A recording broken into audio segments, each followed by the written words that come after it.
with that. Once upon a time there was a great forest, and by the forest there was a small house, and in the house lived a man, a woman, and their little daughter. One day, the woman, who was an extremely handy seamstress, made her daughter a beautiful scarlet cloak and hood. The girl loved the cloak. She wore it so often that from that day forward, she became known as Little Red Riding Hood. Um, Little Red Riding Hood, said the mother, "Oh, would you be so kind as to take some freshly baked bread, butter, and a fruit cake to your grandmama?"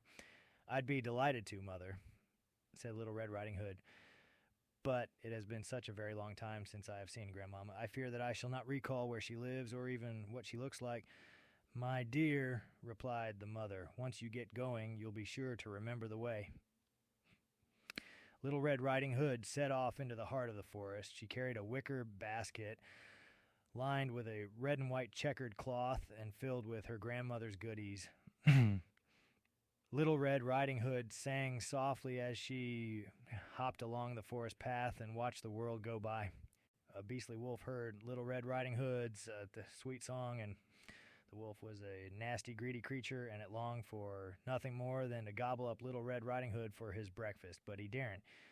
You see, a woodman was working close by with his dog. The dog looked a little timid and moth-eaten, but by Jove, could it be ferocious, especially when it caught a sniff of a beastly wolf? So instead of pouncing and risking a commotion, the wolf crept up to Little Red Riding Hood very gently and said, "Hello, Little Red Riding Hood. Where are you going this fine morning?" "To see my grandmama," she said, "and take her the gifts from my basket, bread, butter, and cake." "Where does your grandmama live?" asked the wolf. In the heart of the forest," she replied. "Ah, yes, I know that house," said the wolf in a low, gruff voice. "But I must be off now. I bid you farewell, little girl. Do take good care of yourself out here. The forest can be a mighty dangerous place for little girls to be all alone." And before Little Red Riding Hood had time to reply, the wolf was gone. uh, Little Red Riding Hood was in no hurry. She loved the forest and could happily play there alone for hours. She followed a butterfly. She watched a squirrel crack open a nut. She saw a rabbit hop through the ferns and a bee collect nectar from the wild flowers. She even bumped into a woodman cutting logs. "Where are you going all alone, Little Red Riding Hood?" said the woodman. "I'm going to see my grandmama," she said. But I must hurry along now, or I will be late." While Little Red Riding Hood was playing, the nasty wolf ran as fast as he could to the heart of the forest and found her grandmother's house. The grandmother lived alone. She was dreadfully weak and rarely rose from her bed. And as it happened, she was in her bed that very day. The wolf crept up to the front door. Tap, tap, tap. "Who's there?" asked the old lady. "Little Red Riding Hood, Grandmama," said the wolf, trying to put on a child's voice. "Come in, my dear," said the old lady. "Pull the string and the latch will lift up."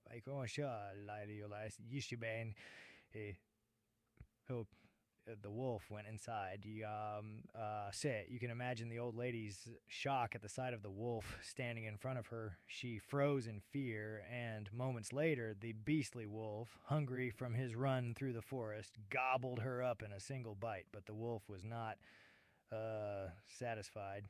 He wondered what it would be like to have a taste of sweet Little Red Riding Hood.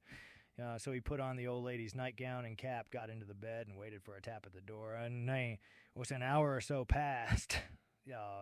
Little Red Riding Hood then reached the house. Tap, tap, tap. "Oh, come in," said the wolf, trying hard to sound as much like the old lady as possible. "Pull the string, and the latch will lift up." Little Red Riding Hood thought to herself, "I don't remember Grandmama's voice sounding so gruff." But she went in and saw her grandmother lying in bed, just as she was expecting. "Grandmama," said Little Red Riding Hood, "Mother has sent me with bread and butter and cake for you." "Oh, you are kind," said the wolf. "Come here and let me kiss you." Little Red Riding Hood, who, remember, had not seen her grandmother for some considerable time, approached the bed. "Grandmama," she said, what a great nose you have." "All the better to smell you with, my dear," said the wolf. "And, Grandmama, what large ears you have." "All the better to hear you with, my dear," said the wolf. "And what large eyes you have." "All the better to see you with, my dear," said the wolf. The wolf was now getting impatient. His lip curled up slightly, revealing a huge set of sharp, white teeth. "Oh my, Grandmama, and what great teeth you have," said Little Red Riding Hood.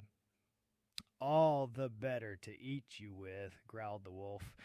He could wait no longer and pounced out of bed towards Little Red Riding Hood.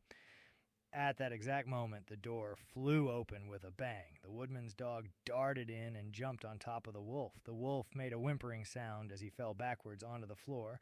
Seconds later, the woodman dashed in, wielded his tremendous axe high above his head, and brought it down with a thud, chopping the beastly wolf's head clean off in a single blow. "Oh, thank you, kind woodman," cried Little Red Riding Hood. "How on earth did you know the wolf was here and that I was in danger?" "Well," said the woodman, "I'd seen a nasty-looking wolf lurking in the forest recently. When we met earlier, I wanted to make sure you were safe, so I followed you. Yeah, my dog caught scent of the wolf when we approached the house, and we rushed in to save you." "Oh, how brave and clever you are, dear woodman," said Little Red Riding Hood. "A thousand thank yous again." The woodman walked Little Red Riding Hood home and explained the nasty happenings to her parents. Now, they were eternally grateful to the woodman and his dog for saving their precious Little Red Riding Hood from the beastly wolf. Thanks for fucking listening. The end.